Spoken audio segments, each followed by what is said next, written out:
Hey folks, Scott Horton here for Veterans for Peace at veteransforpeace.org. I'm not a vet, but if you are, I'd like to ask you to consider joining Veterans for Peace. As you know, in matters of foreign wars, a veteran's voice is given much more weight. Well, Veterans for Peace is making veterans' voices heard in ways and places where they can really make a difference. There are more than 175 chapters of Veterans for Peace in all 50 states, working hard to eliminate nuclear weapons, seek justice for veterans and victims of war, and abolish war as an instrument of American national policy. It's the Peace Vets versus the Chicken Hawks. Join up the good fight at veteransforpeace.org. Hey y'all, Scott Horton here. After the show, you should check out one of my sponsors, wallstreetwindow.com. It's a financial blog written by Mike Swanson, a former hedge fund manager who's investing in commodities, mining stocks, and European markets. Mike's site, wallstreetwindow.com, is unique in that he shows people what he's really investing in, updating you when he buys or sells in his main account. Mike's betting his positions are going to go up due to the Federal Reserve printing all that money to finance the deficit. See what happens at wallstreetwindow.com. In an empire where Congress knows nothing, the ubiquitous D.C. think tank is all. And the Israel lobby and their neocon allies must own a dozen. Well, Americans have a lobby in Washington, too. It's called the Council for the National Interest at councilforthenationalinterest.org. They advocate for us on Capitol Hill. Join CNI to demand an end to the U.S.-sponsored occupation of the Palestinians and an end to our government's destructive empire in the Middle East. That's the Council for the National Interest at councilforthenationalinterest.org. Hey ladies, Scott Horton here. If you would like truly youthful, healthy, and healthy-looking skin, there is one very special company you need to visit, Dagny & Lane at dagnyandlane.com. Dagny & Lane has revolutionized the industry with a full line of products made from organic and all-natural ingredients that penetrate deeply with nutrient-rich ionic minerals and antioxidants for healthy and beautiful skin. That's Dagny & Lane at dagnyandlane.com. And for a limited time, add promo code SCOTT15 at checkout for a 15% discount.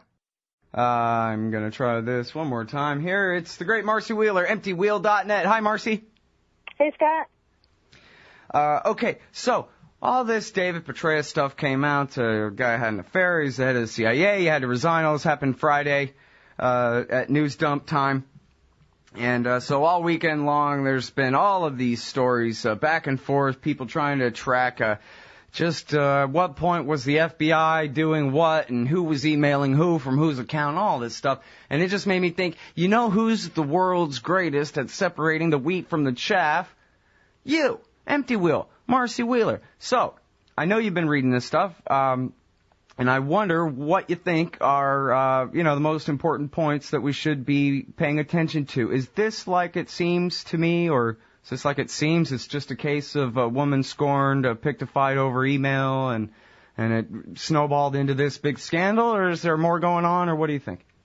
I think there may well be more going on. One of the most interesting things that came out this weekend is a video that Paula Broadwell, so the mistress, a speech she made at Denver University on October 26th, where she kind of suggests that the CIA had some prisoners, some Libyan militia prisoners in the CIA annex in Benghazi. Mm-hmm. Yeah, Fox News is claiming to confirm that this morning.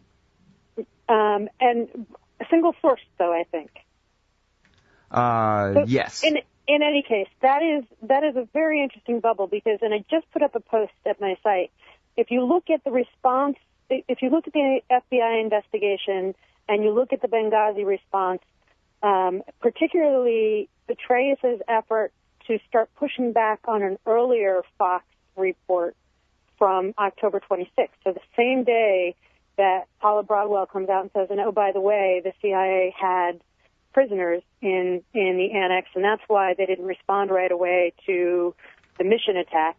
The investigation all of a sudden collapses onto the Benghazi pushback. So, for example, Paula Broadwell is interviewed for the last time by the FBI on the same day that all of the CIA pushback comes out saying what Fox News said wasn't true, and then so it actually seems like one of the things that's going on. And remember, there were reports that Broadwell had classified information on her computer. She said, Petraeus said he didn't give it to her. But the question is, if in fact it's true that the CIA had prisoners in Benghazi, where did she learn that? And why was she in a speech basically saying, oh, poor David Petraeus, he can't speak to the press. Well, let me tell you something that he can say to the press. Why was she doing that? And that actually repeats language you see later in this utterly ridiculous article that Scott Shane did on November 2nd, the same day that Paula Broadwell has her last FBI investigation. And there's a lot of fluidity here. I mean, people are like, I think it was the New York Times, the Wall Street Journal said, the FBI had only tentatively come to decide that they weren't going to make any charges on November 5th, so the day before the election. That same day, Broadwell produced these like ridiculous David Petraeus rules to live by, which seemed almost like that old Aspen letter that Scooter Libby sent to Judy Miller, this kind of public message to him on how he should respond. But remember that when public people are being investigated for a crime, one of the ways that sometimes gets treated is they step down. And although no charges are going to be filed, I think it's possible that there was classified information involved, and or that this is just a really convenient opportunity for the Obama administration to get Petraeus to step down for the CIA really screwing up the Benghazi response. Mm-hmm. Yeah. I saw Robert Perry, that was his spin, was that this is Obama is taking his opportunity to get rid of a guy who's really much more loyal to the Republicans and more specifically even the neoconservatives, and who Perry brought up how it was really Petraeus played a big role, and we talked with Ray McGovern about this at the time too. He played a big role in that whole phony story about the Corpus Christi used car dealer who was going to hire a DEA Zetas drug cartel guy to blow up a restaurant to kill the Saudi. Anyway, that whole ridiculous thing. That was Petraeus that pushed that confirmed it and said, oh, yeah, no, it is real and whatever, and how that had really helped to ruin Obama's, attempts to negotiate with the Iranians at the time, and that maybe that was the purpose of it, and that this is Obama's revenge. Yeah, and I think there are real questions about what CIA did in Benghazi. So it's not just that, but also remember the Benghazi stuff. There was the weird response that Mitt Romney had to Cairo and Benghazi in the first place, but then about a month into around September 28th, so not a month, like 2 weeks after the actual attack, there were solid reports that the GOP was going to try and make this into Obama's Jimmy Carter. And the places where leaks were coming from were really fascinating. That story has yet to be told, but I think that there are some people who are really out for Obama who are trying to help the Republicans make Benghazi into his Jimmy Carter. It was a serious event. I mean, one of the administration's most talented ambassadors got killed, but at the same time, it was turned into a very convenient political event, and it certainly if Petraeus was involved in any of that. But even if Petraeus didn't, let me make a really minor point, and I don't think this is what's driving it, but one of the things that made FBI look really bad and state look really bad is that CIA would not hand over the video of the attack until weeks and weeks after they got it. Mm-hmm. And that's the kind of thing that would really piss off the FBI and would really, say, okay, now we're going to interview Petraeus. So it is distinctly possible that one of the underlying things going on is all of the tensions. And remember, no one really knows what this woman, Kelly, the woman who first complained about Paula Broadwell's emails back in early summer, nobody really knows what her role is, because there has been different reporting on that. But she, at one point, was reported to have a tie to the State Department. So, there's just a lot of really interesting turf battles that could be going on here. The thing is, nobody really has sorted through it yet. Although that would be pretty courageous for the FBI to go after the director of the CIA like that, right? Just for vendetta reasons? Well, and even better, what your readers should get some real glee out of, because I certainly do, is that what got him, so we're, at least according to public reports right now, is Broadwell sends anonymous emails to this other woman. FBI investigates those anonymous emails to figure out who sent them. They use all of this IP data, the same kind of stuff they're trying to use to prosecute WikiLeaks. They use that kind of data to pinpoint Broadwell. And then once they pinpoint her, they get into her email address and see these emails from somebody else that they couldn't pinpoint, who turned out to be David Petraeus. And that's how they got to Petraeus. So what I personally love best about this is the entire Big Brother apparatus that the FBI uses to investigate normal people just brought down the CIA director. Yeah, good times. Well, now, so remember a couple of weeks ago that Wall Street Journal piece about, it turns out that, and I guess anybody, you probably were already saying this, anybody who really thought about it would have known it, that whenever we say State Department in Libya, pretty much that means the CIA. I mean, oftentimes they just use diplomatic cover, in order to have immunity from prosecution, and except for the non-commissioned whatever. You know what I'm talking about. Right, especially in Benghazi. I mean, I think there's real stuff going on in Tripoli, but in Benghazi, that was the CIA's idea of pushback against Fox, was to admit that almost the entire Benghazi operation was CIA. Now, that was sort of, Darrell Issa had kind of unintentionally revealed that with a lot of his document dumps. It became clear that the state had maybe 6 people, and there were another 25 people who weren't state. So that was clear, but the CIA has now admitted that it may be what they were doing was a kind of limited release to say, oh, we were trying to track down weapons, when in fact what they were doing was interrogations and detention of militia members. And what's really interesting about that is some of the militia members, the purportedly good militia members appear to have not done what they had done on maybe 15 occasions before, which was come to the help of the Americans. And I find that really interesting because it's one of the stories that I think is out there is that the CIA was training this militia that's supposed to be one of the good guys, and they ended up at least betraying us, at least not doing what they had done all these other times, at least letting the other militias attack us, at least. And so it's another case, and this is actually, one of the stories of David Petraeus' careers is, he's been in charge of quote-unquote training armies in Iraq and Afghanistan, and I don't know, the reports are that Qatar had the lead on training these militias in Libya, but every time these people we train end up attacking us. We arm them, they attack us. Right. Yeah, and you're right that is a huge scandal. Aside from the fact that Republicans agree, this is sort of like Beirut in '83, where you put a bunch of guys in a target zone, but with no force protection. In that case, they had rifles with no bullets in them. And I don't know if they would have been able to stop that truck, but at least they would have had a shooting chance. In this case, you got all of these State Department and CIA guys there, but with no one ready to even come and fly a Reaper drone in their defense, with relying only on, as you're saying, a local militia, you would think that they'd have learned their lesson that, I'm not saying I'm for a detachment of Marines, but it seems like they would have learned their lesson that they need a detachment of Marines, right? I mean... Well, I think one of the issues armed ones. I mean, yeah, no. I mean, but I think one of the issues, and this is something that Congress will never discuss, is how we nation build. We had one model in Iraq and Afghanistan, and that's the one that General Petraeus has the entire press corps believing was successful when it wasn't, and that's that we train the army and then leave, and it turns into a nation state just on the basis of having an army.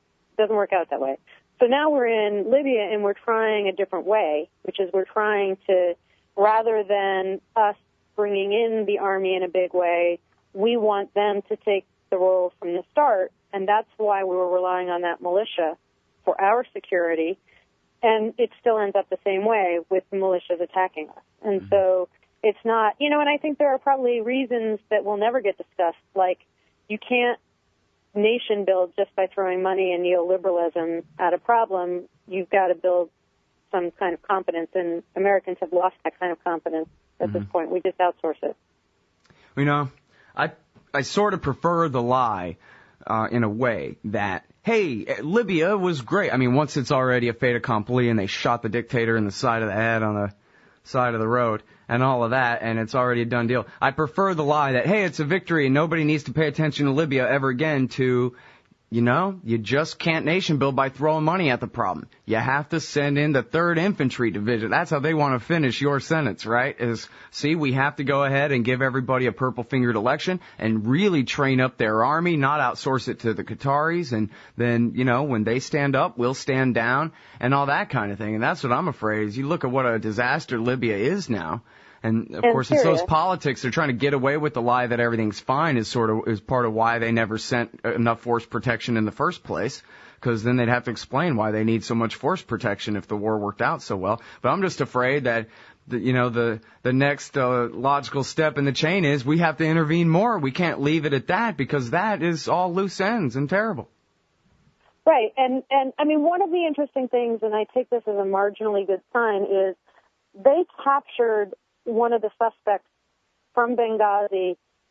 What happened was the Daily Beast reported on him contacting some Al-Qaeda guys saying, woo, look at, we killed the ambassador. Daily Beast reported on it. He took off to go to Syria through Turkey. So in other words, he took off to go to our next nation-building exercise or our next regime change exercise. And that, to me, is the really big alert because there have been allegations from day one that the rebels in Libya had ties to Syria. The rebels in Libya just attacked us, and yet we're still, either above or below the table giving arms to the same rebels in Syria, the same ones who just attacked us in Libya, who have ties to Al-Qaeda. So, it really, after that guy was arrested, then the State Department said, whoa, let's reorganize the opposition in Syria. I don't know that we have the power to do that. And there was a lot of pushback against Qatar and Saudi Arabia for whom they were arming. But it's still this notion that we can play with Humpty Dumpty and we'll figure out some way to get him back together after we knock them all apart in regime change. Right. Just like in 2002. They never wanted to talk about, and then what, at all. Just trust us, it'll be fine. We're the most competent government in world history. Once we get rid of Saddam, we gotta get rid of Saddam. And that was it. And if you try to talk about then what, gotta get rid of Saddam. That was all. It's the same kind of thing. And in fact, in this case, we even have, I won't waste your time playing the clips of it, but I'm sure you've seen them and heard them, Hillary Clinton and Barack Obama both acknowledging that, yeah, we're on the side of our enemies in Syria, but what are you gonna do? Stop? Right, and the other big question, aside from how do you nation build, how do you, put some stability in these places so, hundreds of thousands of people don't die again, is, why is it that Qatar is arming these people who seemingly have ties to Al-Qaeda? They're supposed to be our allies, right? So why is it that our allies are arming the people that we're supposedly in a global war on terror against? Well, I think it's because they are our allies, and those guys are the most effective vanguard in the fight against Bashar al-Assad. Right. And so we've decided to take the side of our real enemies against a guy who doesn't need to be our enemy at all and used to torture people for us the day before yesterday. Right. And that's the other underlying thing is, when Broadwell's comments about us holding prisoners first came out, I was like, well, maybe she's confused. Maybe it came out funny, and it was a reference to the rebels that we rendered to Gaddafi. It doesn't sound like that. I mean, as you said, Fox at least has one source saying, in fact, we were holding people prisoner there. And if that's true, again, we keep the things we've done in Libya, because in addition to the people we rendered there, they're one of the key subjects of torture, or even Sheikh al-Libya, that we tortured so that we could start the Iraq war. We sent to Gaddafi, and this guy was conveniently suicided at a time when all of the torture investigations started focusing on how we use torture to lie our way into the Iraq war. So it all comes, right. It all comes back. Yep. All right. Now, that would explain the holding of prisoners there at that annex. That would possibly explain why they've been stumbling all over themselves trying to get their lie straight about exactly what was going on. and the degree to which that Innocence of Muslims video had anything to do with what happened there that day and whatever, if they know that the real answer is, oh, well, we were holding some prisoners, in the neighborhood at this safe house, and the local militia got wind of it and, came to get their guys. Well, and a point I've made before is that twice earlier in the year, militia members, once they kidnapped, another time they stopped at a roadblock people who probably worked at the annex. The first time, one of the times was the South African contractors. Another time there were two women who appeared to have worked at the annex. So it's not, it doesn't appear like the militia were just just discovered this annex. It appears very likely that they have known about the annex for a long time. Mm. And now, I've, I guess, seen rumors of this, but nothing concrete, and I wonder whether you've seen anything, quotable about Ambassador Stevens actually being in charge of funneling the, fighters from the Libya war and some of their weapons, Gaddafi's old weapons, onto Syria. And that it was maybe, that was part of their blind spot was, one of his missions was recruiting these guys and sending them on to the next fight. And it was some of those same guys that stabbed him in the back. What did you think of that? Well, at the very least, he was working closely with them. I mean, I'm not sure whether, I think one of the big questions is what's the role of Qatar here, because it's clear that they facilitated that. Were they just a front for the CIA? And if so, what role did Stevens have? But he was pretty close to these militia people, and I think that that's something that deserves some serious questions about what role that was, and really, again, one of the things that has come out since it's become more clear this was a CIA op was that the CIA wasn't paying attention to the purportedly good guy militias. They weren't paying attention to the February 17 Brigade. They were paying attention to Ansar al-Sharia. And when we've accused Ansar al-Sharia of leading this attack, they said, well, yeah, there were a bunch of militia involved. And I've always thought that was sort of meant to get people to look publicly at, say, February 17th Brigade and what they did or did not do in this case. And if it's, in fact, and at the very least, it seems like CIA was just ignoring or was oblivious to the fact that, and again, this goes back to our intelligence failures in Afghanistan and Iraq. It's like we think we're partners with these local people, and yet we are blind to how unhappy we make these purportedly partners, right? We're, especially in Afghanistan, the case is so well documented that we're arrogant, that we don't have any respect for their culture, and yet we're surprised when they turn around and kill us. Well, and in this case, the point is when you say CIA, you mean David Petraeus.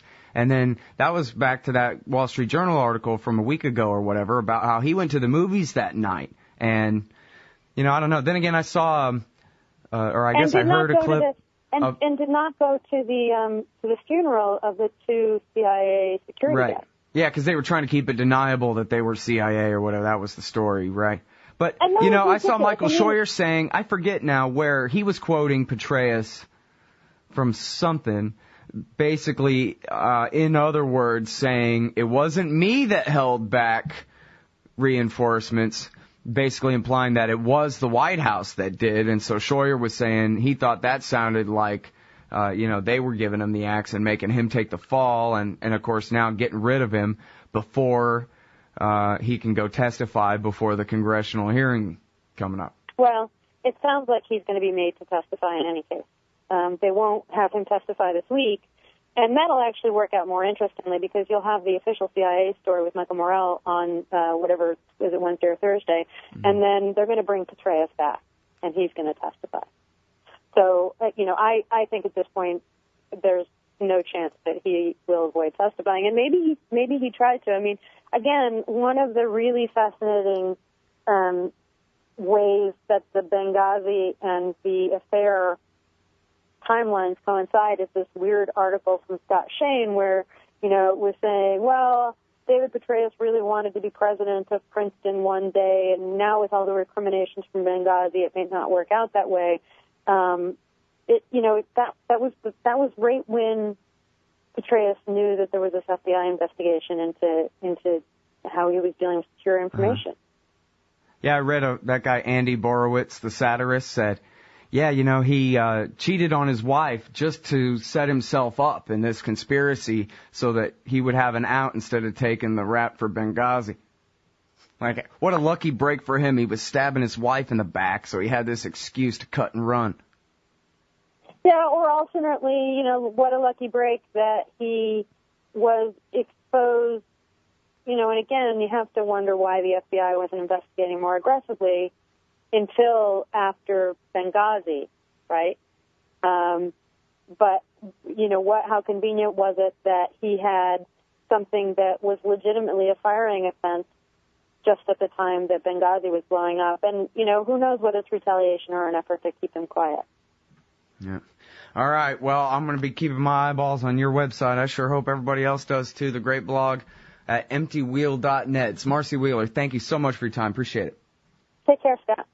Ben Franklin said those who are willing to sacrifice essential liberty for a little temporary safety deserve neither. Hi, Scott Horton here for the Bill of Rights Security Edition from SecurityEdition.com. It's a plain card-sized steel Bill of Rights designed to set off the metal detectors anywhere the police state goes, so you can remind those around you the freedoms we've lost. And for a limited time, get free shipping when you purchase a frequent flyer pack of 5 Bill of Rights Security Edition cards. Play a leading role in the security theater with a Bill of Rights Security Edition from SecurityEdition.com. The Scott Horton Show is brought to you by the Future Freedom Foundation at FFF.org.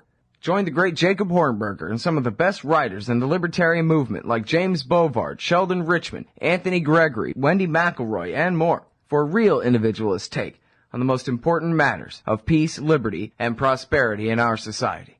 That's the Future Freedom Foundation at FFF.org. Hey y'all, Scott here. As you know, I've been laid off from Antywar.com. and I've embarked on a mission to make this show into a real business. And as you can tell, I've been doing all right at lining up some sponsors, and some great ones at that. But it isn't enough, so the perpetual fund drive rolls on. The Scott Horton Show needs donors and more advertisers if the show is to outlast my meager savings. So please, stop by scotthorton.org/donate. You can make single donations or sign up for a monthly subscription with PayPal. You don't need an account with them to do so. Or use Google Wallet, WePay.com, Give.org, and now even accepting Bitcoins. And if you own or represent a company or organization interested in sponsoring the show, please email scott@scotthorton.org so we can work it out. That's scotthorton.org/donate. And thanks. Hey everybody, Scott Horton here for LibertyStickers.com. If you're like me, then you're right all the time, surrounded by people in desperate need of correction. Well, we can't all have a radio show, but we can all get anti-government propaganda to stick on the back of our trucks. Check out LibertyStickers.com. Categories include anti-war, empire, police state, libertarian, Ron Paul, gun rights, founders quotes, and of course the stupid election. That's LibertyStickers.com. Everyone else's stickers suck.